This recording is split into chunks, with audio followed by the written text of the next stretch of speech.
بسم اللہ الرحمن الرحیم۔ السلام علیکم زین العابدین کے پیارے دوستو، ہم امید کرتے ہیں کہ آپ خیریت سے ہوں گے۔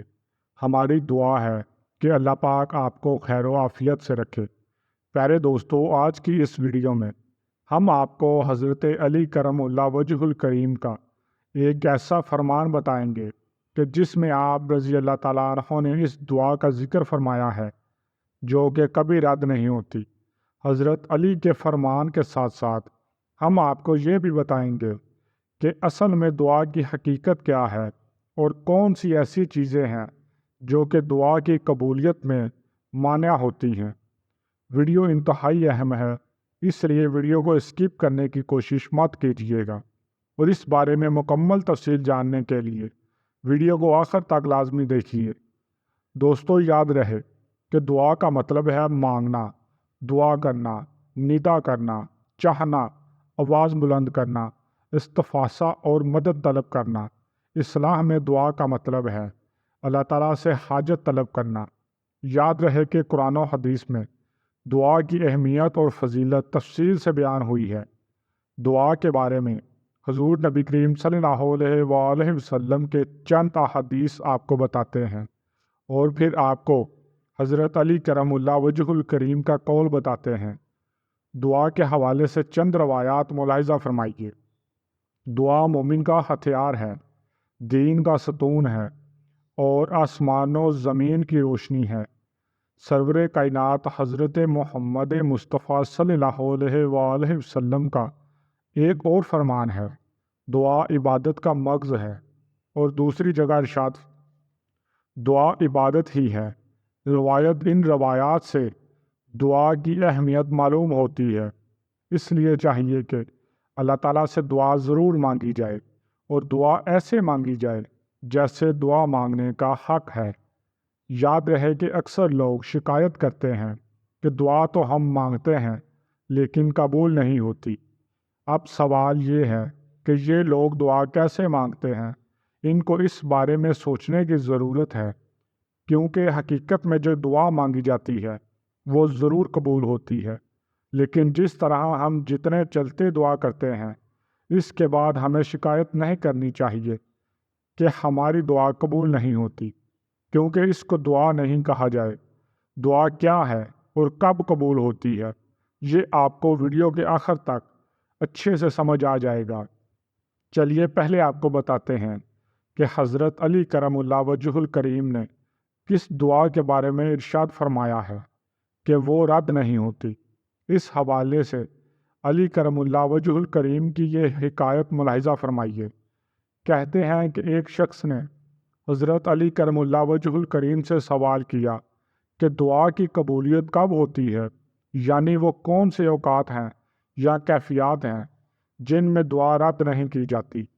تو حضرت علی نے فرمایا کہ اے شخص، یاد رکھو کہ میں نے اللہ کے رسول سے یہ سنا ہے کہ جب انسان کا جسم دعا مانگتے مانگتے کانپنے لگے تو اس وقت مانگی گئی دعا کبھی رد نہیں ہوتی، اور جس وقت بندے کے دل میں خوف پیدا ہو اور جب دعا مانگتے مانگتے انسان کی آنکھیں نم ہو جائیں تو ایسے وقت میں جو دعا مانگی جائے وہ دعا کبھی رد نہیں ہوتی۔ ایسے اوقات میں کی دعا قبول ہوتی ہے، اگرچہ پہاڑوں جتنا سونا ہی کیوں نہ مانگ لیا جائے۔ دوستو، یہ ہیں وہ 3 اوقات یا کیفیات کہ جن میں انسان جو بھی دعا اللہ سے مانگتا ہے وہ دعا رد نہیں ہوتی، لیکن یہ کیفیات بہت کم لوگوں کو نصیب ہوتی ہیں، یا نصیب بھی ہو جائیں تو بہت کم ایسی کیفیات انسان کو حاصل ہوتی ہیں۔ اس لیے اپنی دعاؤں میں ایسی کیفیات پیدا کرنے کی کوشش کریں، اور جب ایسی کیفیات حاصل ہوں تو ایسے اوقات میں اللہ سے اپنے لیے اور اپنے پیاروں کے لیے دعا مانگیں۔ جیسے کہ پہلے بھی ذکر کیا گیا ہے کہ ایسے اوقات میں دعائیں رد نہیں ہوتی، اس لیے اللہ سے ایسے اوقات میں عافیت مانگنی چاہیے، ایمان والی زندگی اور ایمان والی موت مانگنی چاہیے، اور اس کے بعد جو بھی حاجت یا پریشانی ہو اس کے لیے اللہ سے دعا کی جائے۔ دوستو، ہم آپ کو دعا کے بارے میں رب تعالیٰ کا فرمان بھی بتاتے ہیں، لیکن آگے بڑھنے سے پہلے ذرا سوچ لیں کہ ہم دعا کیسے مانگتے ہیں کہ زبانی الفاظ ادا کرنے کے علاوہ دعا کے دوران ہماری کبھی کوئی کیفیت بنی ہے؟ کیا کبھی ہم نے دل سے اللہ تعالیٰ سے مانگنے کی کوشش کی ہے؟ سوچئے، اپنی دعا کے بارے میں سوچئے، حضرت علی رضی اللہ تعالیٰ عنہ کے قول کو سامنے رکھ کر سوچئے، تو جواب آپ کے سامنے ہوگا اور آپ خود جان جائیں گے کہ ہماری دعا قبول کیوں نہیں ہوتی۔ دوستو، دعا کے بارے میں سورہ بقرہ میں ارشاد باری تعالیٰ ہے، ترجمہ: جب میرے بندے میرے بارے میں آپ سے پوچھیں تو کہہ دیں کہ میں قریب ہوں، ہر پکارنے والے کی پکار کا جواب دیتا ہوں جب وہ مجھے پکاریں۔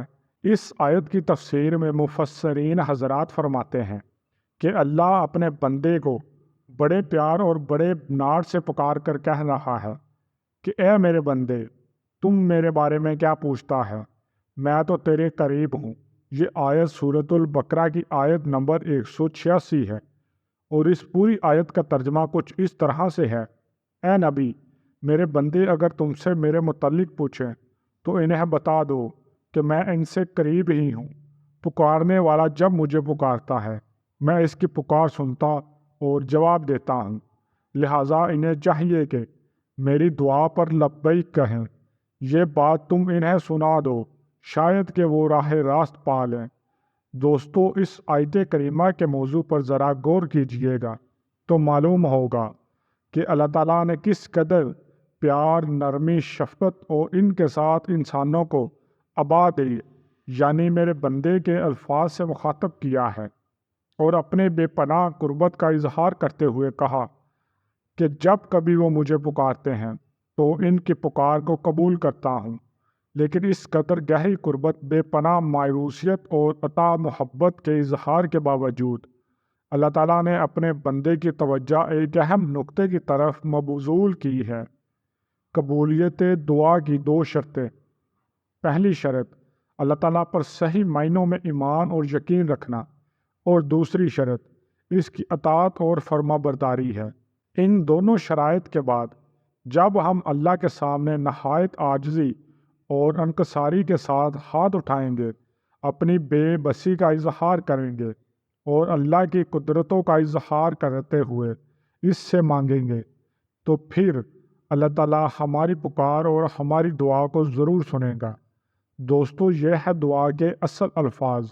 اگر ہم دعا اسی طرح سے مانگیں جس طرح دعا مانگنے کا حق ہے، تو پھر ہماری دعا انشاءاللہ رد نہیں ہوگی۔ دوستو، ہمیں چاہیے کہ پورے خلوص، حضور قلبی اور خشوع خضوع کے ساتھ اللہ رب العالمین سے دعائیں مانگیں۔ دعا کی ابتدا اللہ کی حمد و ثنا اور رسول کریم صلی اللہ علیہ وآلہ وسلم پر درود و سلام سے کریں، اور آخر میں بھی درود پاک کا اہتمام کریں۔ جو بھی دعا کریں سنجیدگی اور یقین کے ساتھ کریں۔ حرام خوراک، حرام لباس اور حرام کاموں سے اپنے آپ کو دور رکھیں۔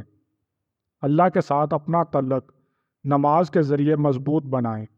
اللہ سے پورے یقین کے ساتھ مانگیں اور غافل دل کے ساتھ دعا مانگنے سے پرہیز کریں، اور اللہ سے دعا پورے وضو کے ساتھ مانگیں۔ پھر دیکھیے کہ اللہ قبول کرتا ہے یا نہیں۔ دوستو، آخر میں آپ سے پھر گزارش ہے کہ خدارہ دعا کی اصل کو حاصل کریں۔ دعا میں اپنا وقت صرف کرنے کی کوشش کریں۔ آج ہمیں دعا مانگنا بڑا مشکل لگتا ہے کیونکہ ہمارا اللہ کے ساتھ تعلق بنا ہی نہیں، جو کہ سخت نقصان کی بات ہے۔ خوش قسمت ہیں وہ لوگ جو لمبی لمبی دعائیں مانگتے ہیں۔ آخر میں آپ کو یہ بھی بتاتے ہیں کہ ہمیں ان باتوں کا بھی خیال رکھنا ہوگا کہ جن کی وجہ سے دعائیں قبول نہیں ہوتی۔ مثال کے طور پر حرام کھانے والے کی دعا قبول نہیں ہوتی، بے نمازی کی دعا قبول نہیں ہوتی، بلکہ بے نمازی کے حق میں دوسروں کی بھی دعا قبول نہیں ہوتی، اور اسی طرح مزید باتیں بھی ہیں جو دعا کی قبولیت میں مانے ہیں۔ اس سے بھی بچیں، انشاءاللہ آپ کی دعائیں ضرور قبول ہوں گی۔ ہم یہ امید کرتے ہیں کہ آپ کو ہماری آج کی یہ ویڈیو ضرور پسند آئی ہوگی۔ اگر آپ کو ہماری آج کی ویڈیو پسند آئی ہے تو گزارش کرتے ہیں کہ آپ ہمارے چینل زین العابدین کو ضرور سبسکرائب کیجئے اور ساتھ میں لگے بیل کے بٹن کو بھی پریس کر لیں تاکہ آپ کے پاس ہماری آنے والی مزید معلوماتی ویڈیوز کا نوٹیفیکیشن بر وقت ملتا رہے۔ سبسکرائب کے ساتھ ساتھ ہماری ویڈیوز کو لائک بھی کیجیے اور اپنی قیمتی رائے کا اظہار کمنٹس میں کیجیے۔ کمنٹس میں آپ اپنے سوالات بھی ہم تک پہنچا سکتے ہیں۔ اللہ تعالیٰ آپ کو اپنے حفظ و ایمان میں رکھے، آمین۔